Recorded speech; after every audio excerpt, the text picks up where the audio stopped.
a shooting on the 600 block.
My name is Brian O'Hara, B-R-I-A-N-O''H-A-R-A.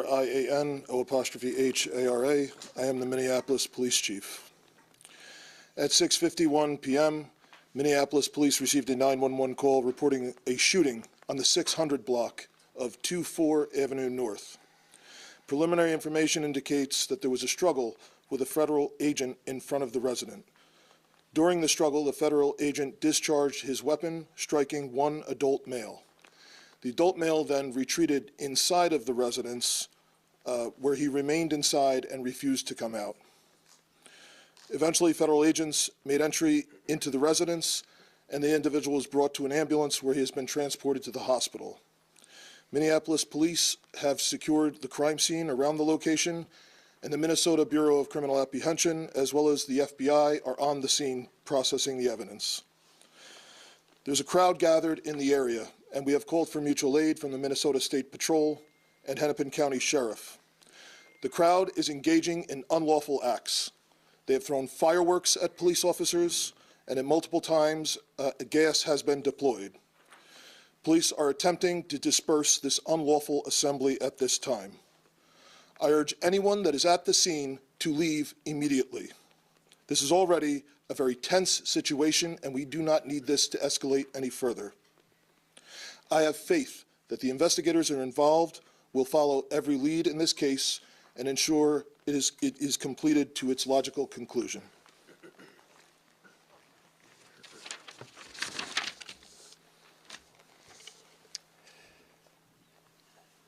There's still a lot that we don't know at this time, but what I can tell you for certain is that this is not sustainable. This is an impossible situation that our city is presently being put in. And at the same time, we are trying to find a way forward to keep people safe, to protect our neighbors, to maintain order. And we're in a position right now where we have residents that are asking the very limited number of police officers that we have to fight ICE agents on the street, to stand by their neighbors. We cannot be at a place right now in America where we have two governmental entities that are literally fighting one another. Why are we put in this position? We're put in this position because we have approximately 600 police officers in Minneapolis, far fewer that are able to work at any given time. And there are approximately 3,000 ICE agents in the area. 3,000. The 600 police officers that we have are charged on any given day with investigating crime, stopping homicides from taking place, preventing carjackings. That's the work of a police officer in a city. Meanwhile, we have ICE agents throughout creating chaos. This is not the path that we should be on right now in America. Thankfully, there's another path.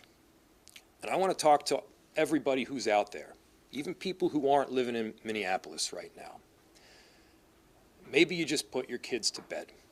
Maybe you're cleaning up the dishes. I'm sure you love your family. There's no doubt in my mind that you love your town.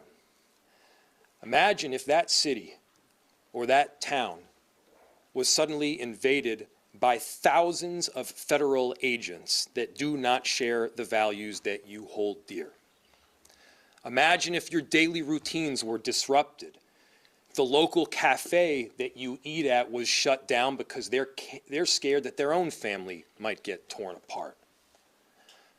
Imagine if schools shut down and suddenly parents got to figure out what to do for daycare. This is not creating safety. It's certainly not creating safety when a huge percentage of the shootings that have taken place so far this year in Minneapolis have been by ICE. So let's be very clear. I've seen conduct from ICE that is disgusting and is intolerable. If it were your city, it would be unacceptable there too. And for anyone that is taking the bait tonight, stop. That is not helpful. Go home. We cannot counter Donald Trump's chaos with our own brand of chaos. And I have seen thousands of people throughout our city peacefully protesting. For those that have peacefully protested, I applaud you. For those that are taking the bait, you are not helping, and you are not helping the undocumented immigrants in our city. You are not helping the people that call this place home.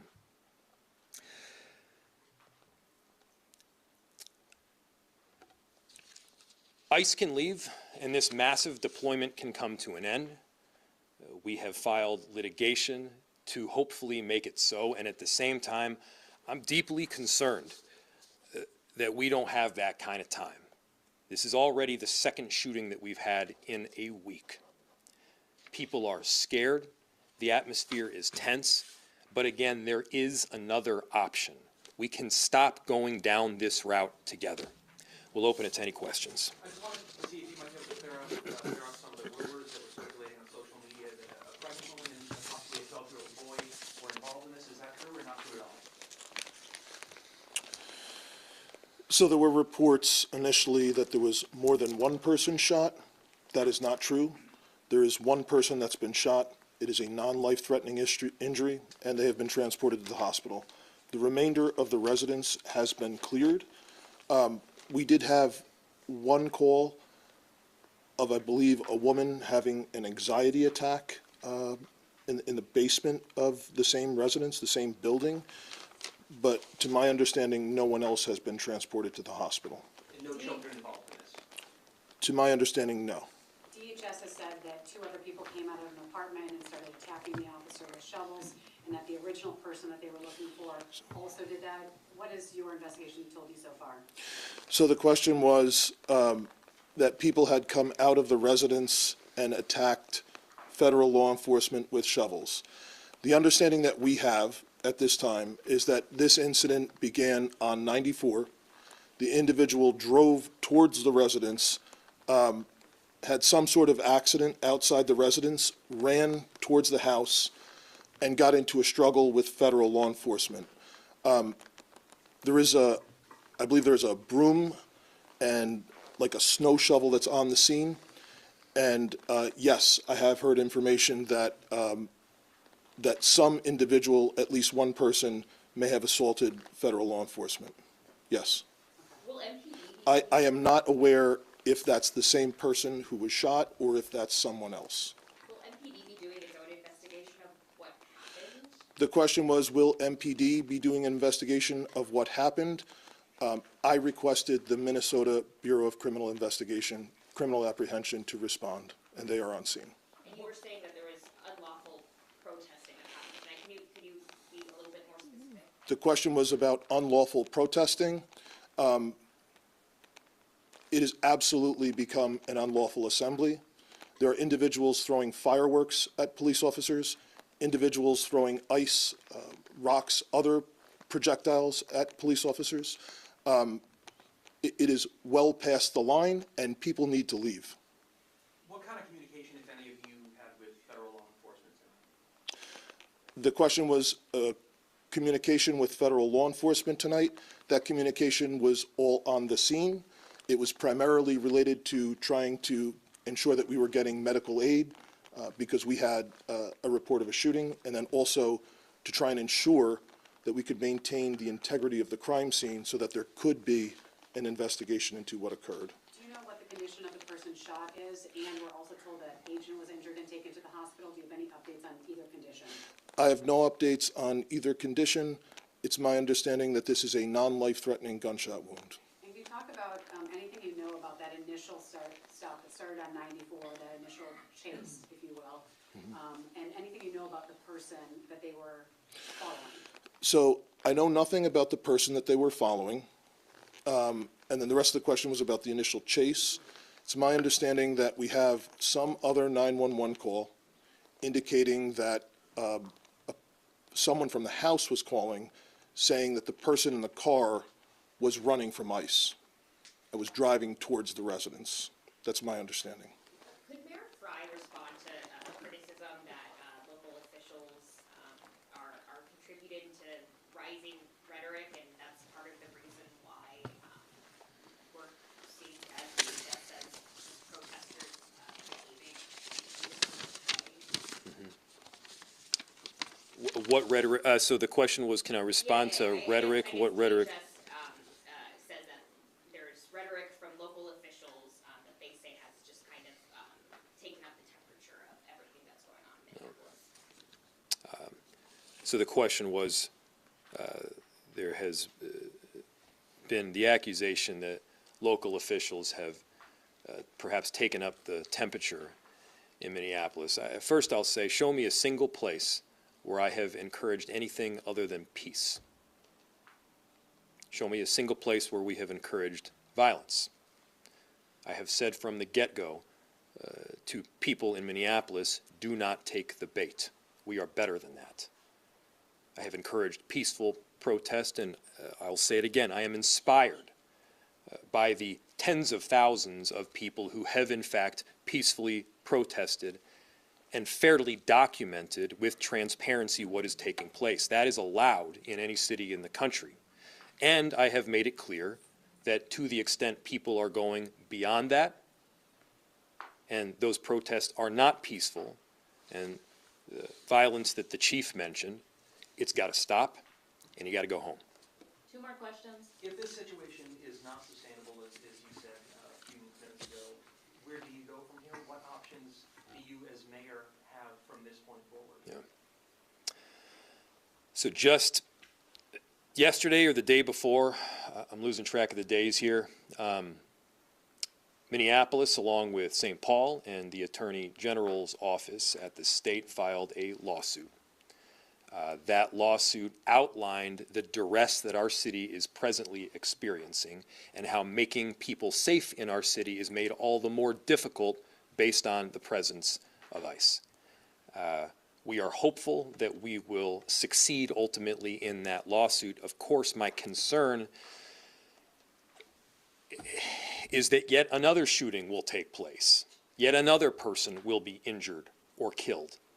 This is not a new concern. The chief and I have been laying this concern out for well over a month at this point. This is not sustainable.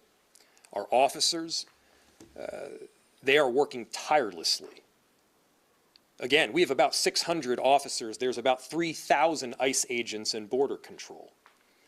We need our officers responding to the basic day-to-day 911 calls. We don't have the capacity to both deal with that and all of this conduct that we're seeing from ICE on the daily basis. You know, earlier today and yesterday, I was out on a couple of major commercial corridors in our city. People are scared. You know, there's basic rights that you should have to be able to live safely in your neighborhood, to be able to go downstairs and head to the cafe or the flower shop. The people that would normally keep up these shops, American citizens, by the way, many of them, are terrified. Because American citizens are getting picked up off the street by people in masks. That's not the way things should be conducted in any city in America. That's not who we are. That's not America. So I'm calling for peace. Everybody has a role in achieving that peace. And we're going to try to do everything that we can to keep it.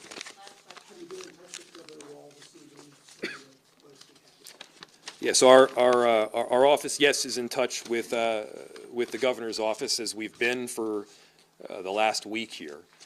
He has been an excellent partner in both ensuring that we have additional resources through the Minnesota State Patrol,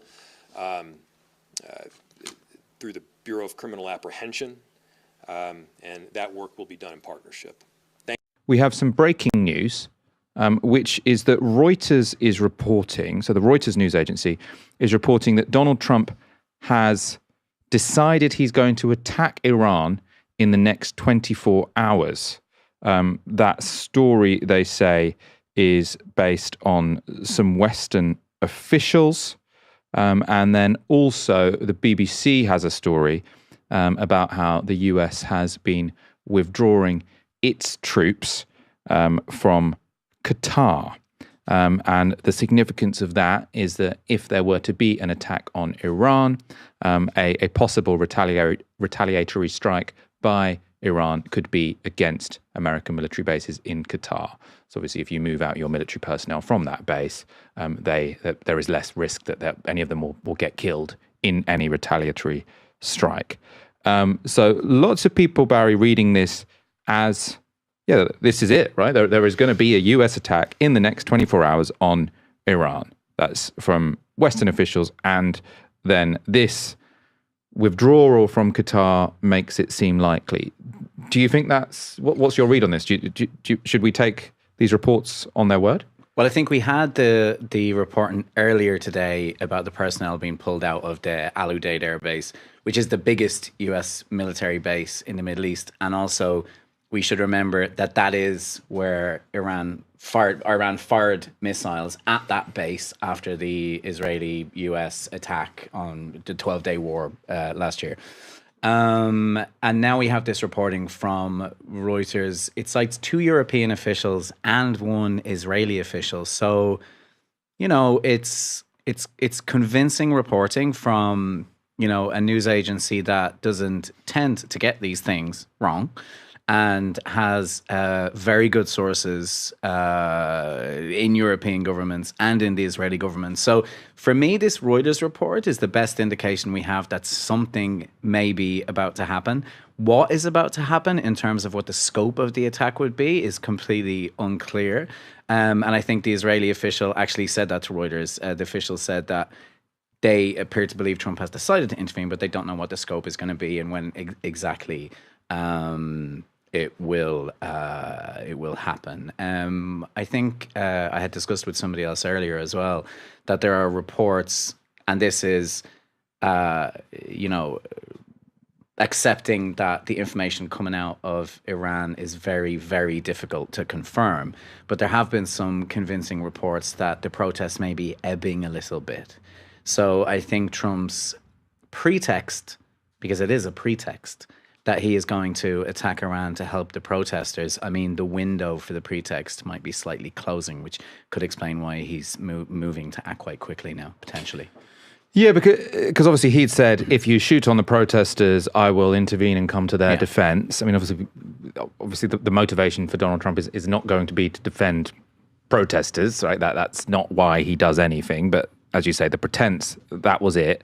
But it does seem like the protests have subsided somewhat in Iran. Obviously, not because people are now suddenly super supportive of the regime, but it seems as if because the repression was quite effective. But as you say, it seems like maybe Donald Trump thinks the window of opportunity for invading, I don't know, will he be invading? I mean, what would the action look like? I mean, do you think Donald Trump wants to just take out the Ayatollah and the Islamic regime in Iran? Because what would happen then? I suppose one thing these demonstrations definitely haven't demonstrated to me is that there is some kind of cohesive alternative force either within Iran or outside of Iran that looks in any way ready to replace the Islamic Republic. Yeah, I mean, I don't think they're invading. Iran has a massive sort of standing military, right? I think that the Revolutionary Guards number is 120,000, 150,000, and then there are other parts of the military that are also have hundreds and hundreds of thousands of personnel. And so I think a ground invasion right now would be completely out of the equation. But it's interesting.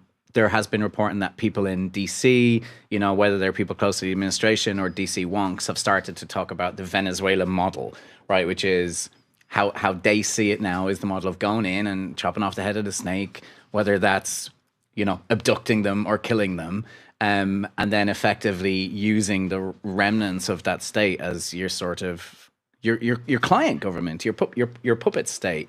We don't even know, you said this to me earlier, whether or not that's worked in Venezuela yet, that you would go so far as to make it a model. But I think what they're ultimately trying to do, and I think what they've been trying to do, is to destabilize the Iranian government, to destabilize the Iranian state, because the Iranian government is actually quite good at hanging on when protests erupt. I think that this is the fifth sort of street uprising since 2009, and they've weathered all of them, and there are a lot of analysts who think that they will weather this one, that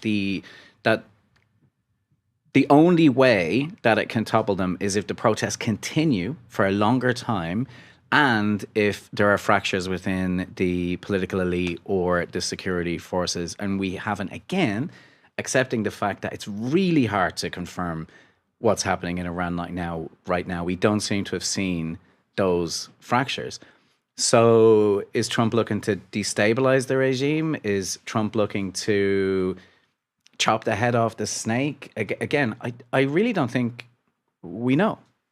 I mean, the fact that this has, I mean, maybe the people briefing this to Reuters are people who are leaking this, and Trump didn't want this told to the newspapers. When I see reports like this, I often think that someone in government has decided, okay, let's do some kite flying here.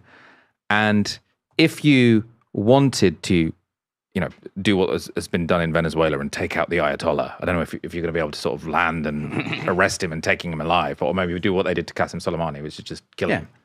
You wouldn't give 24 hours notice. So, if you give notice, it seems a bit more like one of those situations where they're going to do something a bit performative, like they just sort of take out a nuclear facility or some kind of military base, and then sort of say, okay, we've done that. Iran has paid a price. They'll think twice before they crack down on their protesters next time. Yeah, perhaps. I mean, these reports are coming from European officials, not American ones. I don't know what the motivation for those officials might be in speaking to Reuters. I think more significant, if that is your theory, is the clear withdrawal of personnel from the base in Qatar, which Iran would know about. And it's not just US personnel, but it's UK personnel.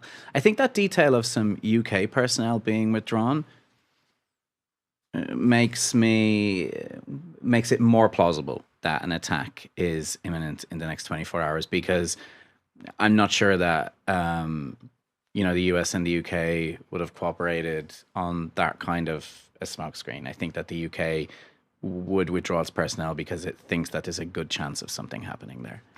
And I mean, we are in a situation where Trump seems a bit high on his own supply, right? I mean, he's clearly looking at what happened in Venezuela and saying, look, since Iraq, there's been this precedent that you can't just sort of click your fingers and make regime change happen. But actually, Donald Trump, I can do that, right? I can do things other people couldn't.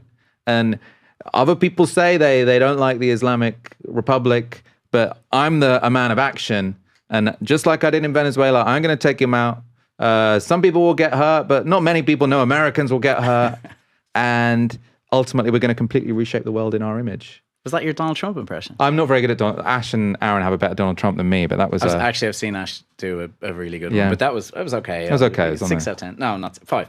But no, I think you're right. I think he is massively high in his own supply. And I think that, for Trump, he, in Trump's mind, and I think in Marco Rubio's mind, and in Pete Hegseth's mind, and in Stephen Miller's mind, I think they all believe that Venezuela has been a massive success already. Again, notwithstanding the fact that we don't really know how this is going to play out over the next 6 months, how this is going to play out over the next year, I think they've seen that they've cowed almost the entirety of Europe with their threats around Greenland. He's tearing up the quote-unquote, because I hate this term, rules-based international order, for all that it ever existed for everybody in the first place. It's completely torn to pieces now. And I think Trump was always somewhat unpredictable. I think he's about to become even more unpredictable. And so something may very well happen if Reuters is correct, which they often are. But we just don't know what. And it's a fool's game to try to predict what the US administration is going to do right now.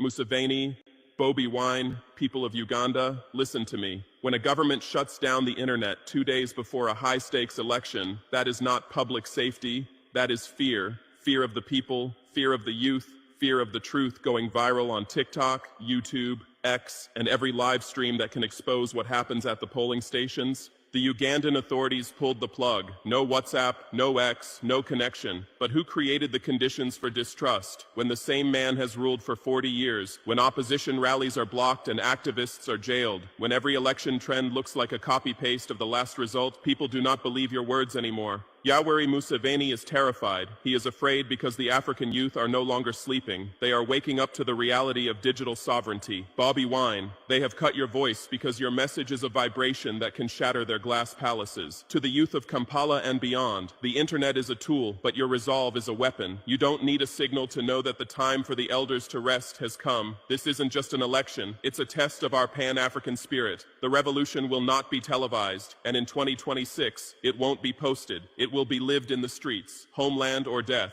They have banned the rights groups. On the eve of the 2026 election, the state-run NGO Bureau ordered Chapter 4 Uganda and the Human Rights Network for journalists to halt their work immediately. Why? They claim these organizations are prejudicial to national security.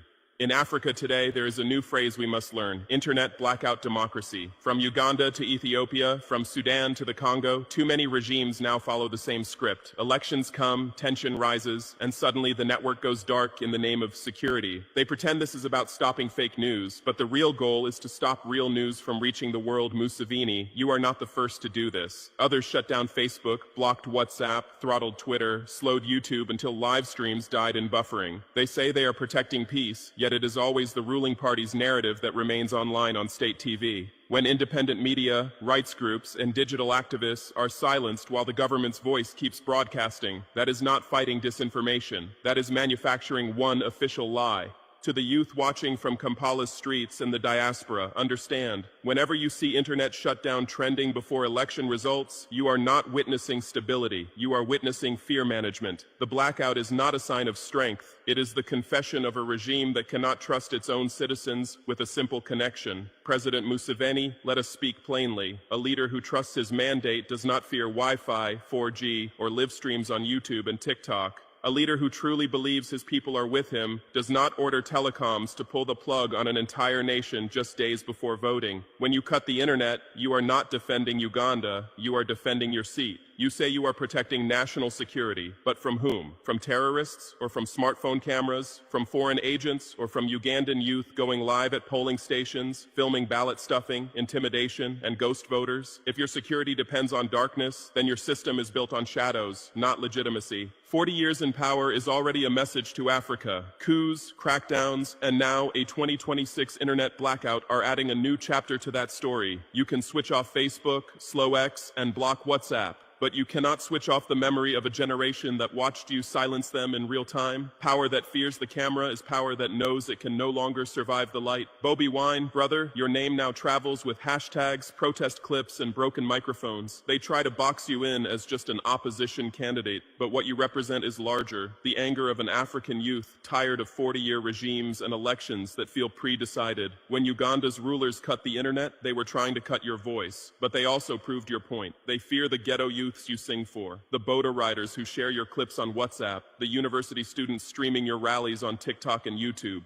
That is why they turn the entire country into airplane mode before the vote. They know that in the age of smartphones, ballot box tricks and midnight counting rooms are harder to hide. Understand this. Your battle is no longer only Kampala versus State House. From Ouagadougou to Lagos, from Nairobi to Johannesburg, there is a generation watching how Uganda treats you. Your courage or your silence will send a signal across the continent. If they break you quietly, many leaders will learn they can black out, ban, and beat their opponents, and the world will move on. Ugandan youth, listen closely. When they cut your data, they think they have cut your power. But you are the real internet of this nation. Long before TikTok trends and YouTube shorts, revolutions spread from mouth to ear, from street to street. Today, a blackout slows the signal, but it cannot erase your hunger for change. Do not let the blackout convince you that you are alone. The diaspora is watching, Africa is watching, the world is watching, through VPNs, proxies, and every mirror account that refuses to go dark. They can shut down the network, but they cannot shut down your conversations, your organizing, your courage. Remember this: regimes that fear young people with phones are regimes that know their time is already ticking. When a regime shuts down the internet, it is already attacking the eyes and ears of the people. But when it also orders human rights groups and election observers to halt their workdays before the vote, it is killing the witnesses. In Uganda, 2 major NGOs were told to stop operations right as the blackout began. This is not coincidence, it is choreography.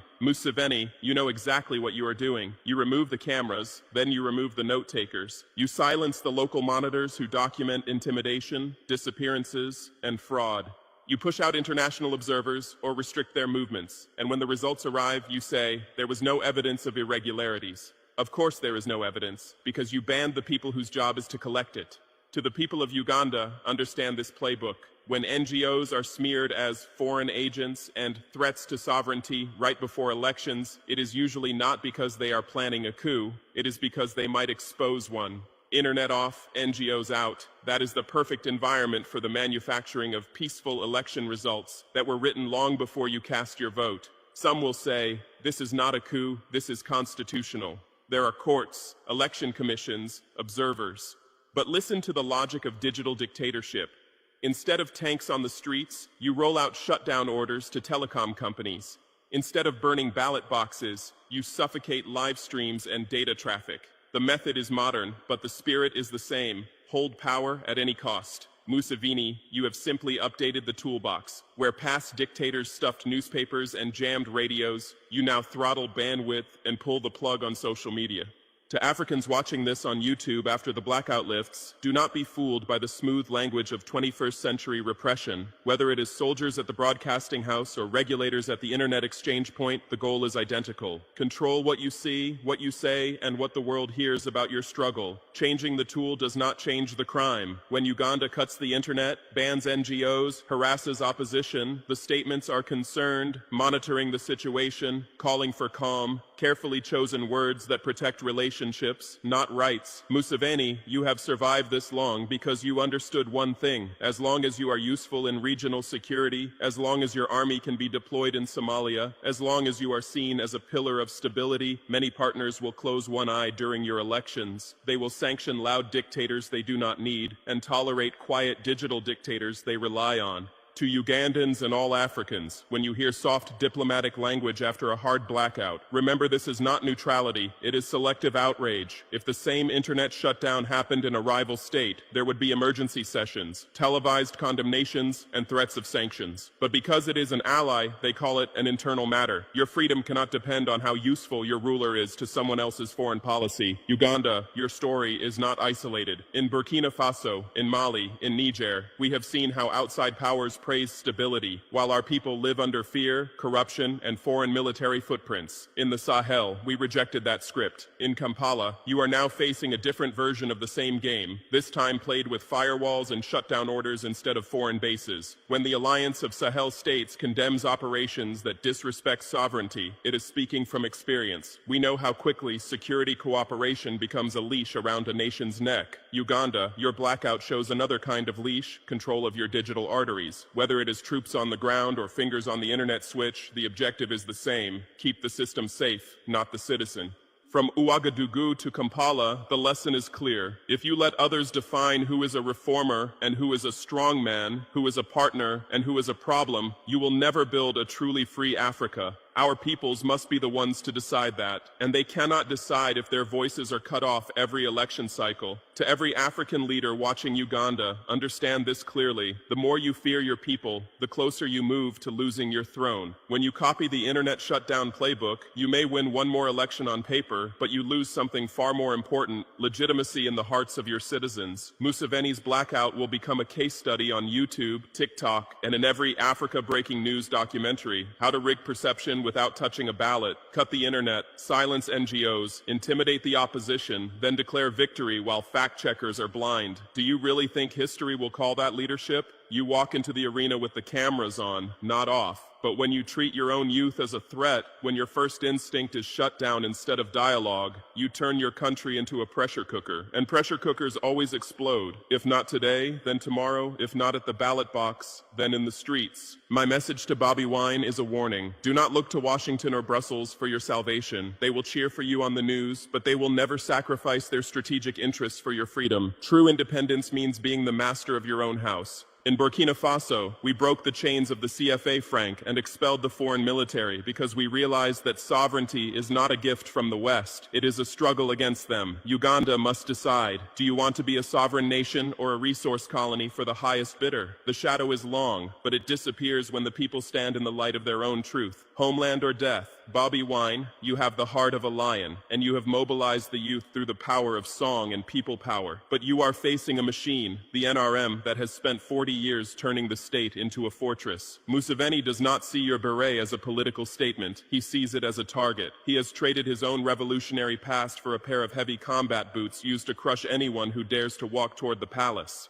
If people power is only about winning a rigged vote, it will break against the wall of Museveni's generals. But if it is about reclaiming the dignity of every Ugandan, then no internet shutdown or armored car can stop it. To the youth, do not just follow the hat, follow the ideology. The combat boots are heavy, but they are worn by men who fear the very people they are paid to protect. Homeland or death? Why does Uganda go dark? Because the infrastructure of our communication is still controlled by those who fear the people. This is digital colonialism. We rely on foreign platforms and foreign cables, and when the local puppet gets scared of a trending hashtag, he turns them off. In the Sahel, we are learning that we must reclaim our digital space. True independence in the 21st century means having the power to keep your people connected, no matter what. Museveni thinks that by cutting the fiber, he can cut the truth. He is wrong. He has only succeeded in proving that he is a dinosaur trying to survive in a digital age. To the VPN warriors, the tech-savvy youth, and the Generation Z of Uganda, your skills are now more important than your ballots. You are the digital frontline. Every time you bypass their firewalls, you are committing an act of revolution. In Uganda, you have a man who has ruled since 1986, a time when Bobi Wine was only 3 years old.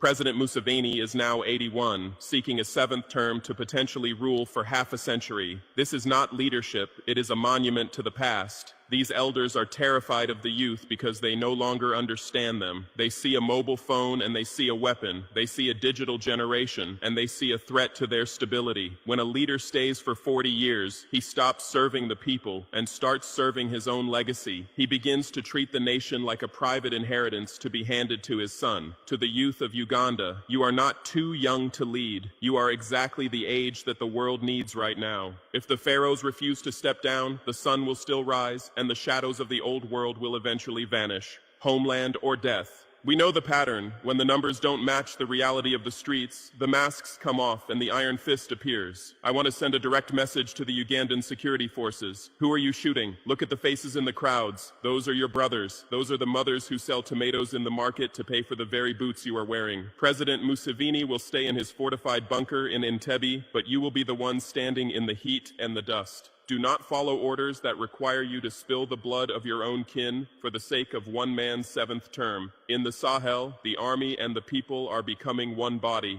That is our shield. In Uganda, the army is being used as a wall to protect the palace from the people. President Museveni is willing to burn the house down just to keep the key to the front door. This is not leadership, it is economic sabotage. Every hour the internet is off, mobile money, the lifeblood of African trade, is paralyzed. The mother trying to pay for medicine, the student trying to pay for school, the merchant trying to secure a shipment, they are all victims of one man's ego. People often ask me if Bobi Wine is the new Thomas Sankara. I tell them, Sankara was not made by a red beret or a protest song. He was made by his actions. He was the man who said, "He who feeds you controls you." He planted millions of trees, he vaccinated millions of children, and he dared to stand up to the global debt collectors. In Burkina Faso, our power does not come from a server in Silicon Valley. It comes from the mobilization of the people, the volunteers who defend their own neighborhoods. This is what I call the sovereignty of the street. It is the realization that a nation is not a collection of data points. It is a collection of souls. When the 2026 election results are manufactured in the dark, the street becomes the only legitimate parliament. Bobby Wine, if you want to win, you must lead the people beyond the ballot box. You must show them that their power did not vanish when the routers were unplugged. The polls in Uganda open in less than 48 hours. The wires are cut. The observers are banned. The digital world has been told to look away. The stage is set for a crime against the sovereignty of a nation. But let me tell you something that the aging pharaohs and their imperialist masters always forget. The final chapter of Africa is not written in a dark room in a palace. To President Museveni, you can stop the data, but you cannot stop the clock. Every minute you spend in a forced blackout is a minute that fuels the fire of the next generation. You are no longer fighting a political party. You are fighting time itself.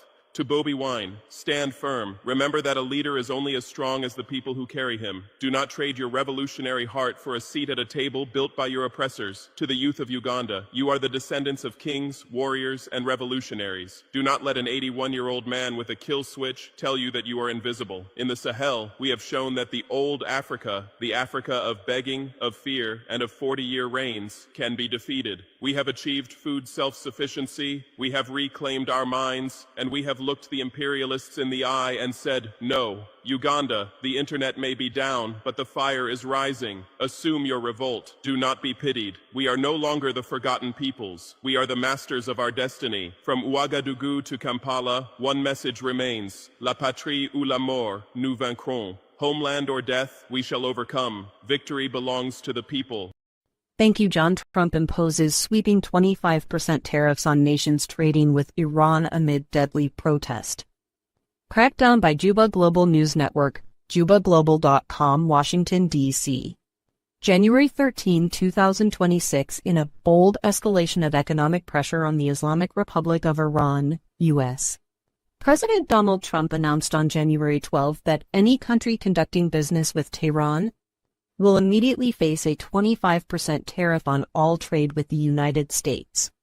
The move, declared via a post on Truth Social, comes as Iran grapples with its most widespread and deadly anti-government protests in decades, with security forces accused of killing hundreds of demonstrators and imposing a near-total communications blackout.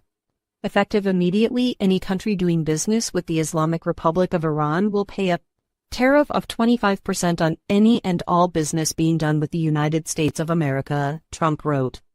This order is final and conclusive. Thank you for your attention to this matter. The announcement lacks detailed implementation guidelines, official White House documentation, or clarification on the legal basis, potentially relying on the International Emergency Economic Powers Act, AIEEPA, which Trump has used for previous broad tariffs. No exemptions or thresholds for doing business were specified, leaving open questions about whether the tariffs target only goods, services, or specific sectors like oil. The White House has not elaborated, and administration officials declined immediate comment.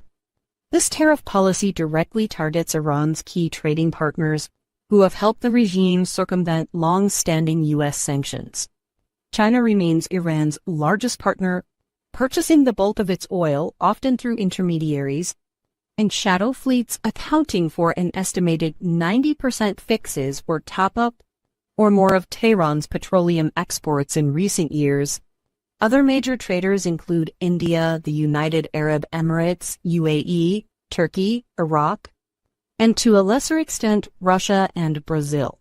Combined, these nations facilitate billions in annual trade with Iran, providing critical revenue amid economic collapse driven by inflation, currency devaluation, and resource mismanagement. Analysts warn the tariffs could severely disrupt global supply chains. For China, already navigating fragile post-trade war relations with the U.S., the measure risks reigniting tensions. Beijing's embassy in Washington swiftly condemned the move, stating that tariff wars and trade wars have no winners, and vowing to protect its interests. India, which doubled down on Russian oil purchases earlier in 2025 despite U.S. pressure, faces renewed scrutiny. Trump previously imposed 50% duties on Indian goods over similar issues. The UAE, a key U.S. ally hosting American military assets, could see complications in its balancing act between Washington and Tehran. The tariffs arrive against the backdrop of Iran's intensifying domestic crisis. Protests erupted in late December 2025, initially over skyrocketing food and fuel prices, water shortages, and economic despair.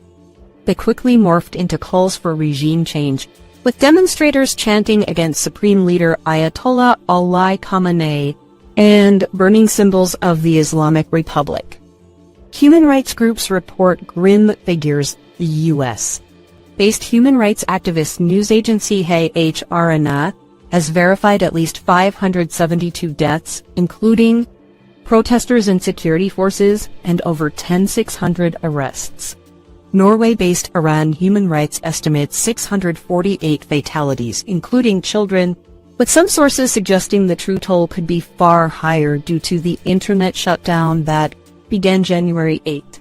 Security forces, including the IRGC and Basij militia, have deployed live ammunition, tear gas, and mass detentions.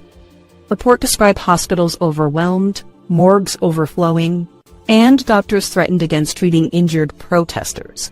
Supreme Leader Khamenei has ended any notion of restraint, labeling demonstrators ruiners who must be suppressed decisively. Trump's tariff announcement follows days of escalating rhetoric. He has warned Iran against further killings, stating the U.S. is locked and loaded and prepared to intervene militarily if necessary. Briefings to the president have included options for targeted airstrikes, cyber operations, and support for protesters. On January 11, Trump revealed Iranian officials contacted him about negotiations, but cautioned that ongoing violence might force action first. White House Press Secretary Karoline Leavitt emphasized diplomacy as the priority while affirming Trump's readiness to use force. The economic measure serves as an immediate, non-military tool to isolate Iran further. By penalizing third-party trade, it aims to choke off revenue streams that sustain the regime's proxy activities and domestic repression. Iran's economy, already battered by sanctions, faces worsened shortages. Food comprises a large portion of imports, and further restrictions could exacerbate hardship for ordinary citizens. International reactions have been swift and varied. European allies have condemned the protest crackdown, but expressed concern over unilateral U.S. tariffs that could affect transatlantic trade. Russia and China, both with stakes in Iran, have offered implicit support to Tehran while criticizing Washington's approach. Israel's government, viewing any weakening of the Iranian regime favorably, has remained largely silent on the tariffs but maintains high alert amid regional tensions. Critics argue the policy risks backfiring. It could rally nationalist sentiment in Iran, strain relations with key partners like India and the UAE, and provoke retaliatory measures from China. Legal challenges loom as the U.S. Supreme Court weighs cases questioning the breadth of Trump's tariff authority under IE. As protests persist despite repression, and Trump weighs next steps including potential meetings with Iranian opposition figures, the 25% tariff stands as a clear signal the U.S. will use economic leverage aggressively to pressure Tehran, whether it hastens regime change, forces concessions. And for watching Juba, Global News Network delivers independent coverage of global events, or sparks broader confrontation remains uncertain in this volatile moment for the Middle East. Stay informed with updates at jubaglobal.com. And I am Jasmine, and you can also call me Brooke. Please share and follow us. Back to you, John.